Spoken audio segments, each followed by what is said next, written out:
Hello, welcome back to the channel. Hello, welcome back to the channel. I realized that most of us give our parents iPhones, but we never actually set them up in a way that genuinely helps them. This video is gonna look to enhance your parents or your older adults' experience with their iPhone. But the reason why this health app is here is because I want you to make sure that their medical info is up to date. So here, if you go to summary, you can scroll down until it says get more from your health. You can access your records, so connect your provider to see your health records and get updates when there's a new entry. Check your hearing with AirPods Pros, so if your older adult has a pair of AirPods, this would be really good for them. Depending on if you have high or low blood pressure, this would be something that's good to monitor, or you have a nice health checklist. So you definitely want to make sure that these are active. So you have your emergency SOS, you have your medical ID, your crash detection, fall detection,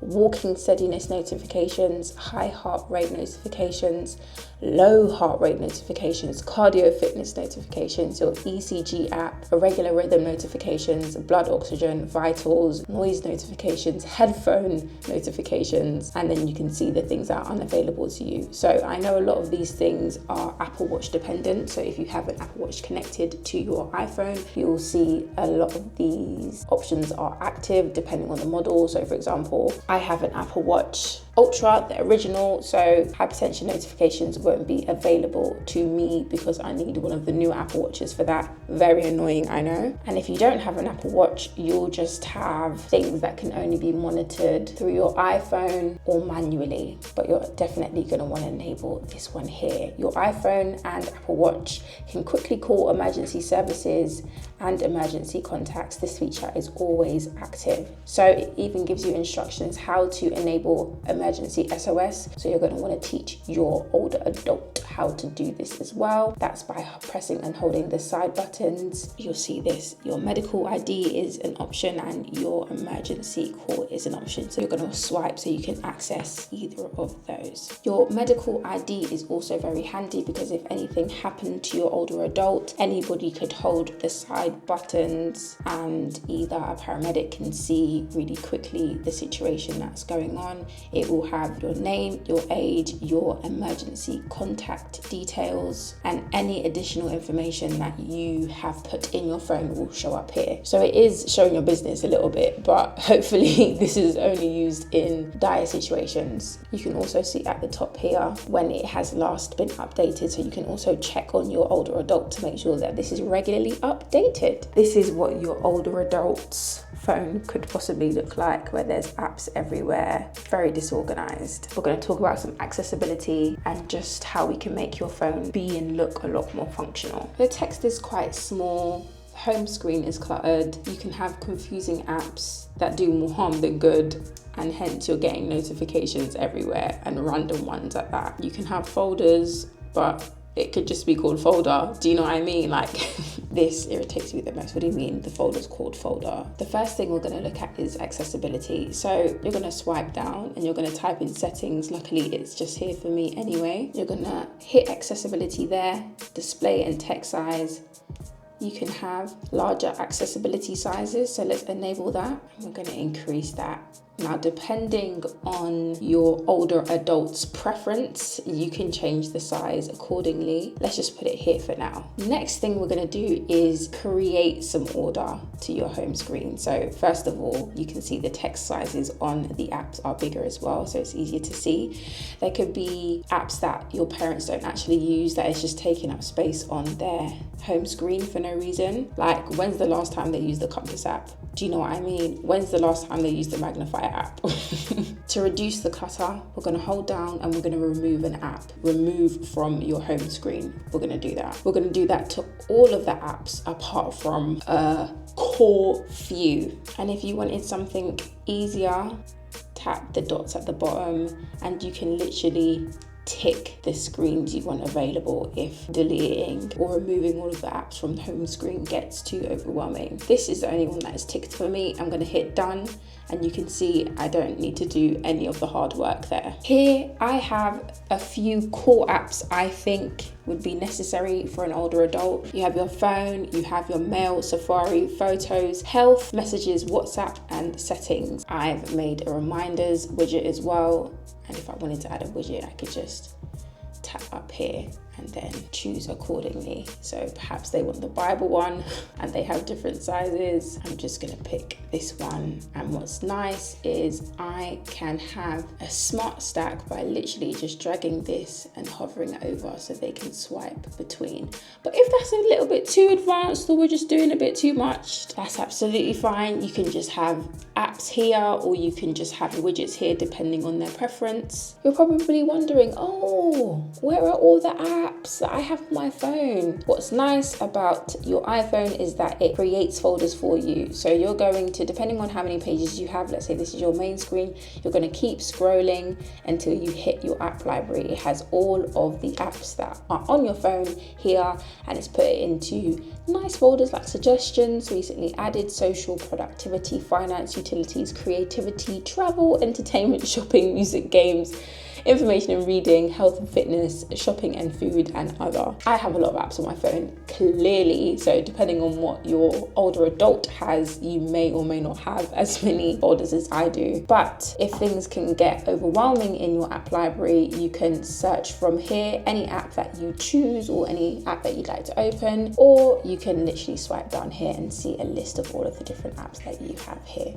as well. I'm also aware that this is all one color. Sometimes having color on your phone makes it easier to read. So you're going to hold down on your screen, edit, customize, and then you can have your default settings. You can have a dark setting, clear, like I had, tinted, and you can adjust the tint accordingly, but default may be easier on the eye because colors will make things easier to look and search for. You can also have just the app itself, or you can have the app with the name. Something that I almost forgot to mention is your zoom. So you're going to want to go into your settings, scroll down to display and brightness. You can have your bold text, so it makes your text stand out a little bit more. You're going to scroll all the way down to display zoom, but just bear in mind that changing your display zoom will restart your phone. You can see things already look a bit bigger on my phone. My apps are bigger. And this is even with a smaller font. Let me go back and increase my font size again. Wow,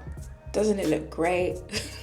You're definitely going to want to use some of those voice features. So for example, your older adult may want to text somebody, but they do not like the keyboard or it's too small, whatever. You can press this button here and you can dictate the message. And then when you're finished talking, you can press send here. You can also speak to and you can ask Siri to do specific actions like open an app, open Telegram, and it will do that for you. So if you can't remember where things are on your phone, feel free to ask Siri to open certain apps for you. And there's something called voice control as well. So you can control your phone with your voice. Now, many people can be quite skeptical of this because that just means your phone is always listening to you. But low key, your phone is always listening to you because it's always listening out for.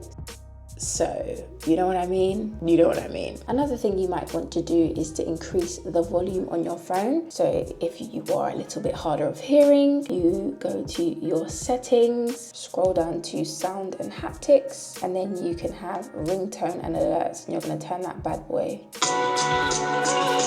all the way up. You know what I mean? Or reduce loud sounds if hearing is an issue. Totally up to you. Something that's happening a lot these days is scams. So older adults can be vulnerable to these scams as well because they're becoming so much more convincing. Of course, you can always tell an older adult not to click on suspicious links or any links that they get sent that aren't from a trusted person, but sometimes looks can be very deceiving. So what you're gonna wanna do for some extra security, I've just typed in scam into settings at the bottom here. I'm gonna click on that first one, and there's something called filter spam, hide notifications and move messages to the spam list. So that's literally just going to create a separate folder here called spam, and it will segregate all of that for you.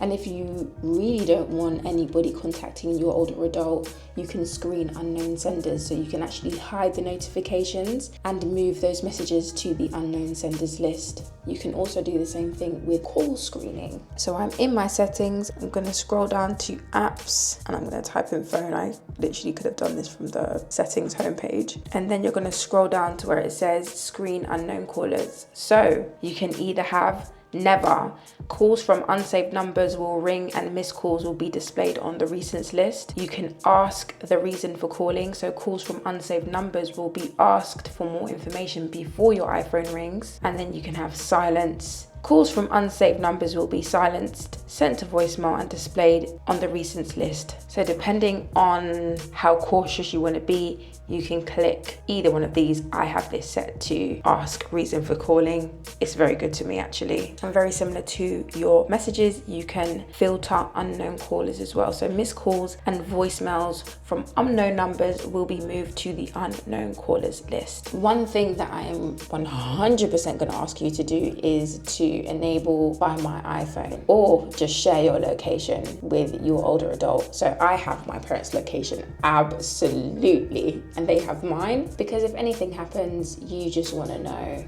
that they're okay or where they are. For example, when my parents are out after 9 p.m, I'm really questioning where they are.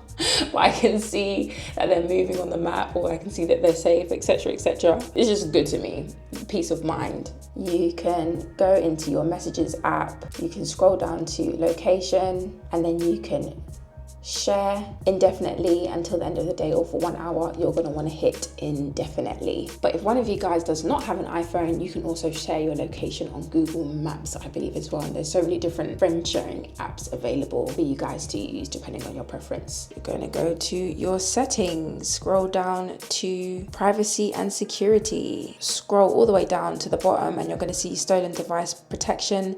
Make sure that is always on. You could either have it set to away from familiar locations, or you could have it set to always. This is just one of those things. If your phone is stolen and somebody knows your password, they won't be able to do certain things without your Face ID or fingerprint, depending on your iPhone that you have, which is nice. Then you're going to want to go to the main settings page, click your name, click sign in and security, and then scroll down to two-factor authentication. You are going to want to make sure that this is enabled and add your preferred verification methods right here.